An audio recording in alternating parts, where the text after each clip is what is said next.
I mean, I never told you this. There were some months I only made like 500 bucks and was going into my savings, and I wasn't really sure, like, am I actually gonna be able to make it? My wife was saying I built the business in a storage supply closet, more or less. Doesn't really look like it's changed much.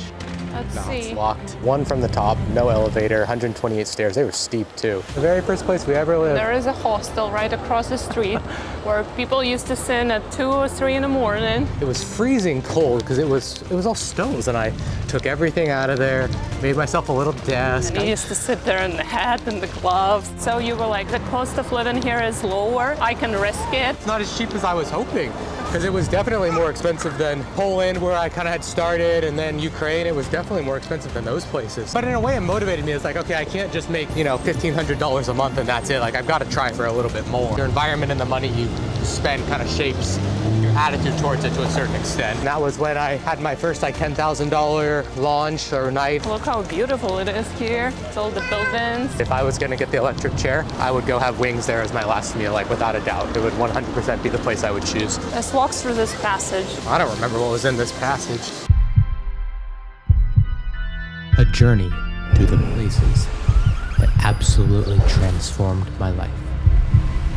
Starting in Wrocław, the spark that ignited everything in 2014. Budapest, the city that set me free in 2015. Krakow, my dive into the unknown in 2016.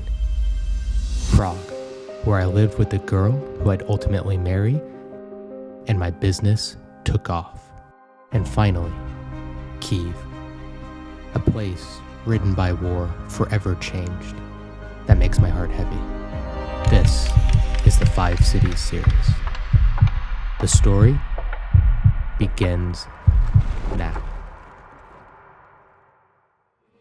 On our way to Wrocławskie Náměstí. Václavské náměstí. Used to walk on this very path all the way to the gym. Look at this. This is the ride. reality. This is how it looks sometimes here. I mean, we lived here for almost 2 years, and during that entire time, the National Museum, the entire time was under construction. Let's not pretend here that this isn't how it normally looks a lot of the time. But yes, this place was always just thronged with tourists. I always had to like fight with people to get through. Never liked that part of it.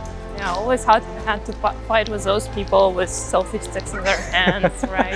I always Film said everything. I hate the groups of Chinese tourists that all in have the middle. selfie sticks. And now I'm sitting around walking with a selfie stick made in China that I don't even know how to use. Trying to make this video about my life in Prague and how it shaped my entrepreneurial journey. My lovely life. What did you like about living in Prague? Look how beautiful it is here. It's all the buildings. What did you want to do? Let's walk through this passage. I don't remember what was in this passage. Oh, it just looks Oh cool. yeah. Is this where your favorite Chinese place was? No, that was the next passage. Place I discovered once I could never forget after. It's kind of cool to be able to show our kid everywhere we lived here, even though she's too young to really understand any of it. But yeah, this is kind of where you finally get off of the main like tourist drag and becomes a little bit more normal and a little bit less chaotic and a little bit less of stupid people trying to make their selfie sticks work, like me.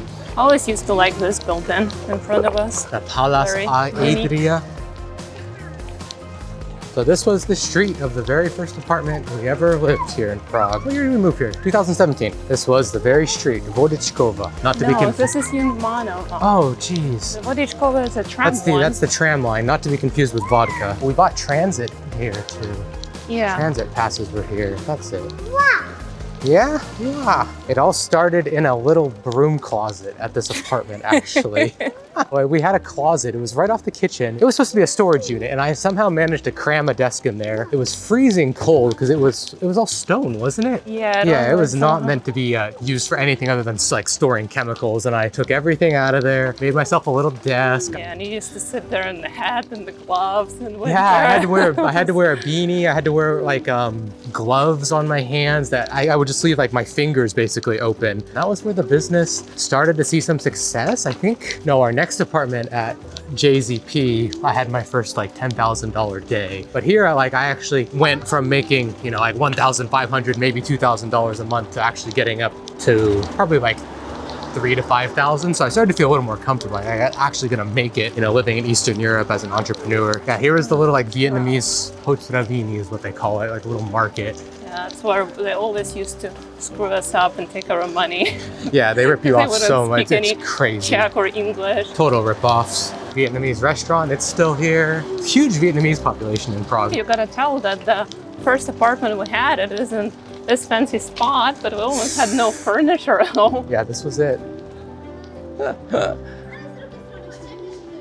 Doesn't really look like it's changed much.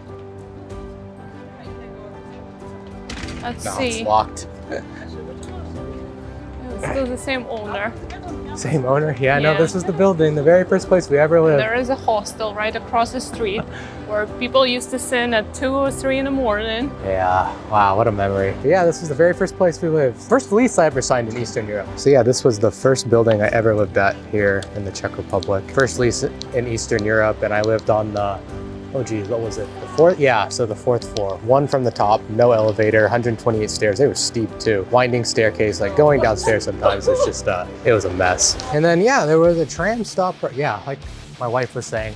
Hostel here, incredibly loud. This was just Yeah, horrible you see the place. broken glass here, right in the, Where? in Oh the yeah, see hostel like, door. yeah, So, it was madness. I did not fun like crowd. living here. And this was just like a main thoroughway for all the British stag parties. So every weekend night they would just be coming through here, just screaming, loud, drunk, being stupid. Prague is like maybe the worst place in the world for stag parties. And they're crazy. You know, I had one friend, it was actually in Budapest, but he showed up, like we were just having a beer. He was on a stag party. And I remember he stumbled up. I was like, Rob, what have you been doing all day? He's like, oh, you know, I'm on my 20th beer. It was 5 p.m. and they had started drinking it, 8 in the morning, and they just don't stop. It's absolutely insane. I actually saw a couple people getting arrested on scooters yesterday, which was awesome because I hate scooters. My wife was saying, I built the business in a storage supply closet, more or less. Let's go up here. We'll go show Hooters. That's a huge institution in Prague.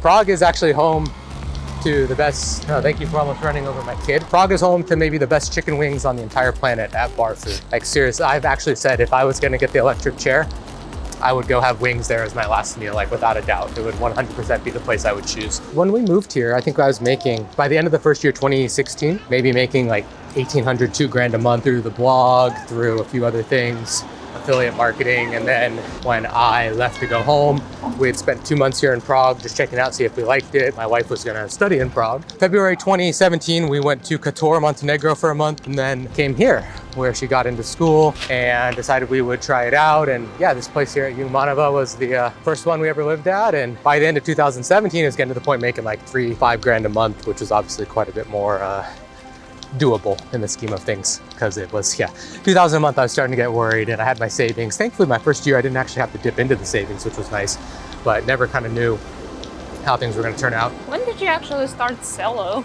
Did you start it here? I think you just started here.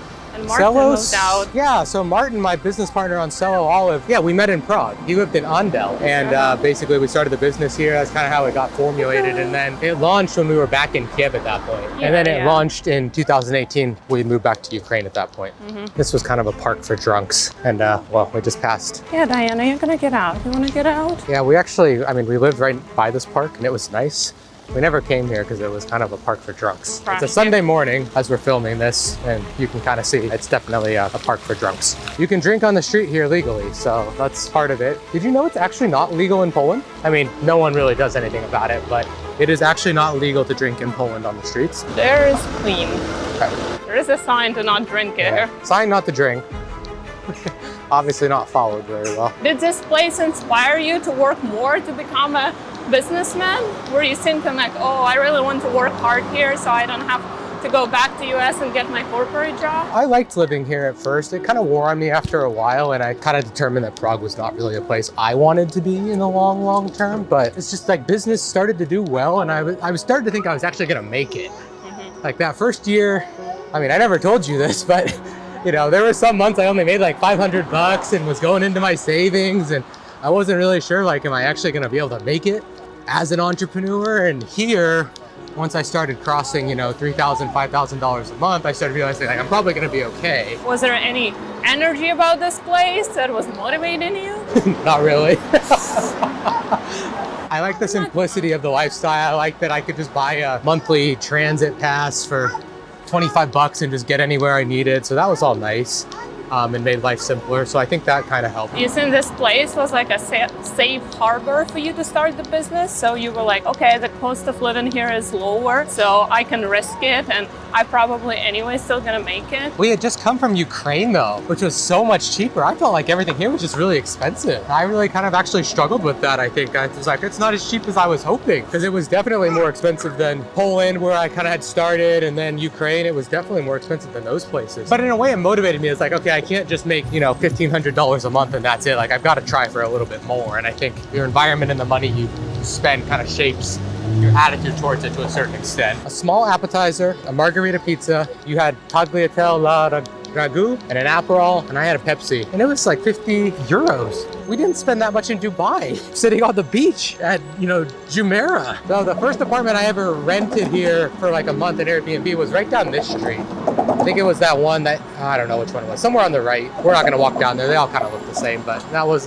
one of the first spots. This is like a hard question about what Prague impacted my business journey, because I didn't really like living here that much. I liked it more than I obviously liked living in America, or else I wouldn't have stayed in Europe. But it was not a place that really spoke to me as well as, say, Poland or as Ukraine. It's an interesting question that you ask, because it showed me what was possible, but I decided it wasn't really for me. Like, it showed me that like Europe was where I wanted to be overall, and had a huge impact on. We're gonna show you where we lived at Jerzy Podobrad. God, I can't say that.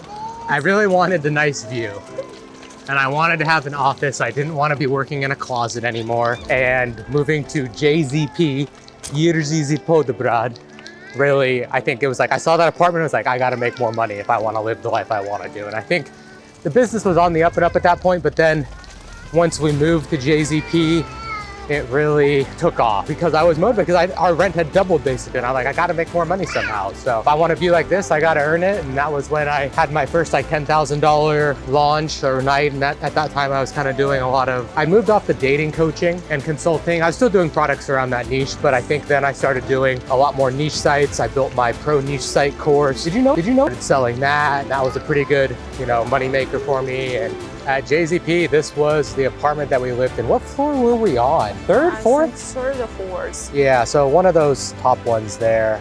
This one actually had an elevator, so that was nice. And then this was the view. Right now it's going in a lot of construction, not really looking very nice, to be honest. Unfortunately, we're not even gonna be able to go over there and actually get a shot of it, but this was the view. Had the TV tower there on the left. And they always had a nice farmer's market. A lot was always going on out here. There would be kids skateboarding at night. I was like an old man, I hated it. And it was very loud because of the tram lines that run right across here. But I really did like living here in this apartment. Like I said, very motivating to have a view like that, wake up to it every day. And your environment shapes your attitude and who you are in a lot of ways. And I think this was a really good example of that.